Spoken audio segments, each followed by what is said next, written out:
ناظرین، امید ہے آپ خیریت سے ہوں گے۔ ہم ویڈیو بنا رہے ہیں سیدنا امام حسین امام علی مقام رضی اللہ تعالی عنہ کی سیرت طیبہ، آپ کا سفر مبارک، آپ کا بچپن کا ہم نے مختصر سا تذکرہ کیا، اور پھر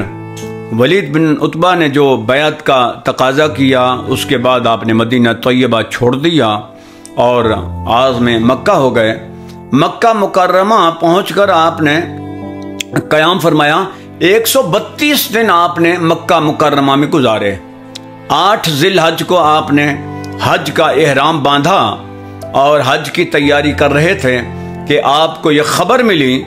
کہ یزیدی لشکر کے کچھ لوگ حاجیوں کی شکل میں اجتماع میں، حج کے اجتماع میں شامل ہو گئے ہیں اور وہ امام حسین کو قتل کرنے کا ارادہ رکھتے ہیں۔ امام حسین امام علی مقام کو جب یہ خبر ملی تو آپ نے حج کا احرام عمرہ میں بدل دیا، یعنی حج کا ارادہ آپ نے بدل دیا اور حج کی جگہ پہ آپ نے اسی احرام کے ساتھ پھر عمرہ کر لیا، اور عمرہ کرنے کے فوراً ہی بعد 8 ذی الحج کو ہی آپ نے مکہ مکرمہ چھوڑ دیا۔ اور اس دوران جب جلیل القدر صحابہ میں سے عبداللہ ابن زبیر، عبداللہ ابن عباس، حضرت عبداللہ ابن عمر رضوان اللہ علیہم اجمعین یہ بار بار سمجھاتے رہے، آپ سے تقاضا کرتے رہے، درخواست کرتے رہے کہ آپ کوفہ نہ جائیں، تو پھر آپ نے یہ ایک شرط رکھی کہ میں ایسے کرتا ہوں، میں آپ کی بات مان لیتا ہوں، میں مسلم بن عقیل کو اپنا سفیر بنا کر کوفہ بھیجتا ہوں تاکہ وہاں کے حالات کا یہ جائزہ لیں، کیونکہ یہ کہتے تھے کہ وہ بے وفائی کرتے ہیں، بد عہدی کرتے ہیں، اپنے عہد کو پورا نہیں کرتے۔ انہوں نے آپ کے بابا علی کو بھی شہید کر دیا تھا، انہوں نے کوئی بھی آج تک وعدہ پورا نہیں کیا، جسے کہتے ہیں کوفی لا یوفی۔ تو امام حسین نے ارشاد فرمایا کہ ان کے میرے پاس 18,000 خطوط آئے ہیں، انہوں نے مجھے بلایا ہے کہ ہماری رہنمائی کریں، آ کے ہماری امامت سنبھالیں، تو اگر میں نہ گیا تو پھر قیامت کے دن مجھ سے پوچھ گچھ تو ہوگی نا کہ وہ آپ کو اپنی ہدایت اور رہنمائی کے لیے بلاتے تھے اور میں ان کے بلانے کے باوجود بھی وہاں نہ گیا، اس لیے میری مجبوری ہے، تو میں مسلم بن عقیل کو بھیجتا ہوں، یہ میرے بڑے خاص اعتماد والے میرے بھائی ہیں، یہ وہاں کا جا کے جائزہ لیں گے۔ انہوں نے اپنے 2 معصوم بچوں کو بھی ساتھ لیا اور کوفہ روانہ ہو گئے۔ تو جاتے ہی پہلے ہی دن مسلم بن عقیل کے ہاتھ پہ 40,000 کوفیوں نے بیعت کر لی اور یزید کی بیعت توڑ دی۔ امام مسلم بن عقیل نے فوراً امام علی مقام کو خط لکھ دیا کہ جی حالات بہت بہتر ہیں، یہاں تو واقعی لوگ آپ کا انتظار کر رہے ہیں، 40,000 لوگ آپ کی بیعت کر چکے ہیں، مرید بن گئے ہیں آپ کے۔ اب امام علی مقام امام حسین کے پاس کوئی ایسی وجہ نہیں تھی کہ آپ وہاں نہ جاتے، لہذا آپ نے صحابہ کے منع کرنے کے باوجود بھی وہاں کا سفر مکہ چھوڑ دیا آپ نے اور کربلا کی طرف آپ روانہ ہو گئے۔ اب اس میں میں کچھ عرض کرنا چاہتا ہوں، کچھ لوگ بدطینت بد فطرت لوگ امام حسین امام علی مقام رضی اللہ تعالی عنہ کو باغی کا نام دیتے ہیں کہ یہ تو 2 شہزادوں کی لڑائی تھی، اقتدار کی لڑائی تھی۔ میرے دوستو، یہ اقتدار کی لڑائی نہیں تھی، اقدار کی لڑائی تھی۔ امام حسین کو دنیاوی تخت و تاج کی ضرورت نہیں تھی۔ نبی علیہ الصلوۃ والتسلیم نے ارشاد فرمایا تھا، الحسن والحسین سیدہ شباب اہل الجنہ، میرے حسن و حسین جنتی جوانوں کے سردار ہیں اور جنت میں سارے جوان ہوں گے، کوئی بوڑھا نہیں ہوگا، کوئی بچہ نہیں ہوگا، یعنی کل جنتیوں کے سردار امام حسن و حسین ہوں گے۔ اپنی جنت کے تو ہوں گے ہی، جتنی بھی جنت ہے اللہ نے بنا رکھی ہے، اس ساری کی ساری جنت کے سردار امام حسن و حسین ہیں۔ تو جن کو آخرت کی اور جنت کے سرداری مل گئی ہو، پوری جنتیوں کے سردار ہوں، تو ان کو دمشق کا تاج و تخت ان کی کیا حیثیت ہے، وہ تو جوتے کی نوک پہ بھی نہیں رکھتے۔ تو امام حسین، اور پھر دوسری بات یہ ہے، اہم بات، کہ شام کا سفر کرنا ہو نا مکہ کا، تو راستہ اور ہے، آپ شام کی طرف نہیں گئے، شام اور طرف ہے اور کوفہ دوسری طرف ہے، آپ نے کوفے کا سفر کیا تھا۔ اگر اقتدار کے لیے آپ نے جانا ہوتا تو شام کی طرف جاتے، یزید کے تخت کو جا کے ٹھوکر مارتے اور اس کا جا کے آپ مقابلہ فرماتے۔ آپ نے کوفہ کا سفر کیا تھا۔ گویا کہ یہ اقتدار کی جنگ نہیں تھی، یہ اقدار کی جنگ تھی، یہ حق و باطل کی لڑائی تھی۔ تو امام حسین الغرض مکہ چھوڑ کر کربلا کی طرف چلے، تو آگے مختلف منازل سے ہوتے ہوئے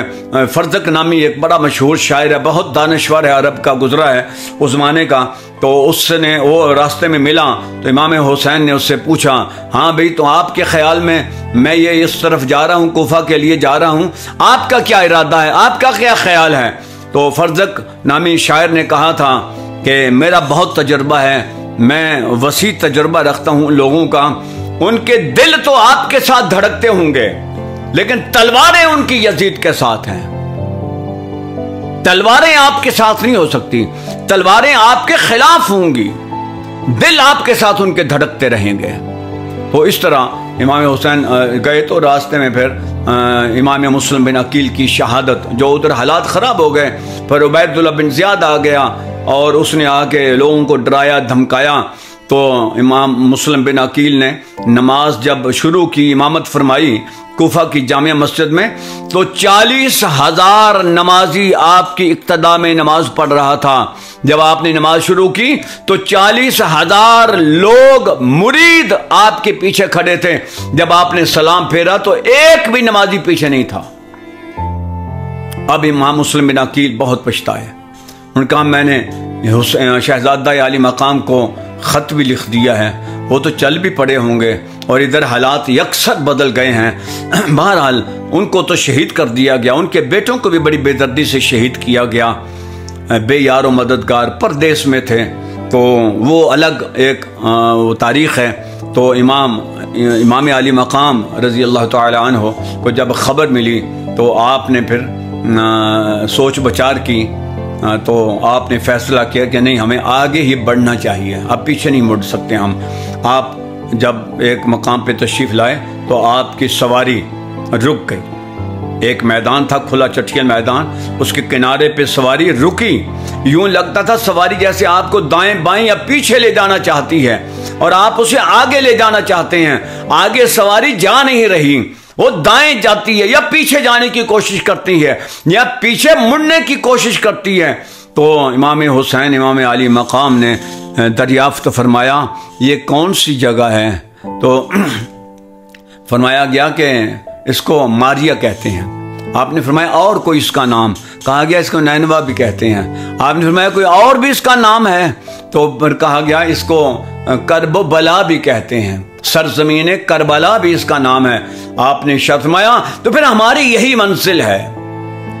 مجھے یہی کچھ دکھایا گیا تھا۔ تو بہرحال آپ نے پھر نہر فرات کے کنارے پہ خیمے لگا لیے۔ ناظرین یہ 2 محرم الحرام کا واقعہ ہے۔ 3 محرم کو ابن سعد 10,000 یزیدی لشکر لے کر وہاں پہ پہنچ گیا۔ اس نے آتے ہی امام حسین کو یہ ارشاد فرمایا، یہ حکم دیا کہ یہاں سے خیمے اکھاڑ لو۔ اب آپ مقابلہ کر سکتے تھے، اگر کربلا کے میدان میں آپ نے مقابلہ کرنا تھا تو نہر فرات کے کنارے بھی مقابلہ ہو سکتا تھا، لیکن آپ نے ارشاد فرمایا ہم یہاں سے جا رہے ہیں، کل کوئی آدمی یا قیامت تک کوئی آدمی یہ نہ کہے کہ یہ تو پانی کی جنگ تھی، نہر فرات کے پانی کی لڑائی تھی۔ آپ نے ارشاد فرمایا ہم فوری طور پر نہر فرات خالی کر دیں گے۔ آپ نے خیمے اکھاڑے اور لا کے میدان کربلا میں ذرا ہٹ کے فاصلے پر وہاں پہ خیمے لگا لیے۔ خیموں کی ترتیب یوں تھی کہ سب سے آگے جو پہلا خیمہ تھا وہ غازی عباس علمدار کا تھا، کیونکہ آپ علمدار تھے امام حسین کے اس مختصر سے مگر نورانی قافلے کے لشکر کے، تو اس لیے سب سے آگے میدان کی طرف جو خیمہ تھا وہ غازی عباس کا خیمہ تھا۔ پھر ترتیب کے ساتھ خیمے لگا دیے گئے، عورتوں کے خیمے سب سے پیچھے لگائے گئے، مردوں کے درمیان میں لگا دیے گئے، آگے سب سے پہلے غازی عباس علمدار کا خیمہ لگا دیا گیا۔ یوں یہ لشکر تو بعد میں بنایا گیا، اصل میں امام حسین ناظرین لڑائی کے لیے نہیں آئے تھے۔ جو لڑائی کے لیے آتے ہیں، اقتدار کی جنگ کرنے کے لیے آتے ہیں، وہ معصوم بچوں کے ساتھ نہیں لے کے آتے ہیں، وہ 6 ماہ کا علی اصغر ساتھ نہ لاتے ہیں، وہ عورتوں کو ساتھ نہ لاتے ہیں۔ لڑائیاں نبی پاک صلی اللہ علیہ وسلم نے لڑی ہیں، غزوات لڑے ہیں، بعد میں بھی لڑائیاں ہوئی ہیں، عورتیں ساتھ نہیں جایا کرتے تھیں، مجاہدین ساتھ جاتے ہیں، لشکر جاتا ہے ساتھ۔ وہ آپ کا 18 افراد تھے، 18 سے 20 افراد جو خاندان نبوت کے لوگ تھے، باقی جتنے بھی لوگ تھے وہ آپ کے خدمت گزار تھے، آپ کی سواریوں کے سنبھالنے والے تھے، آپ کے کوئی بہت قریبی دوست تھے جو ساتھ آئے تھے، ورنہ آپ لشکر تو لے کر نہیں آئے تھے، آپ کوئی اسلحہ نہیں لے کے آئے تھے، سامان حرب ساتھ نہیں لائے تھے، ایک تلوار تھی فقط جو وہ عربوں کا رواج تھا کہ وہ ساتھ رکھتے ہیں، یا نیزے بھی ساتھ رکھتے تھے۔ تو وہ تو مختصر سا قافلہ، مختصر سا ایک چھوٹا سا قافلہ تھا۔ امام حسین تو آئے تھے کوفیوں کی امامت کروانے کے لیے، وہ لڑائی کے لیے آئے نہیں تھے، لڑائی ان کا مدعا مقصود ہی نہیں تھا، وہ تو آگے حالات ایسے پیدا کر دیے گئے، یزیدیوں نے حالات ایسے پیدا کر دیے گئے۔ آگے پھر امام حسین نے ایک مختصر سی تقریر بھی ارشاد فرمائی، اور پھر 3 شرائط بھی ان کے آگے رکھیں ابن سعد کے آگے کہ یہ میری 3 شرائط ہیں، لیکن وہ کسی بھی شرط کو ماننے کے لیے تیار نہیں تھے۔ تو ناظرین آگے کیا ہوا انشاءاللہ کل کی ویڈیو میں اس کا تذکرہ کریں گے۔ اللہ پاک خاندان رسالت آل پاک آل محمد صلی اللہ علیہ وسلم کی عزت و تکریم، ان کا احترام ہمارے دلوں میں رچ بس جائے، آمین ثم آمین یا رب العالمین۔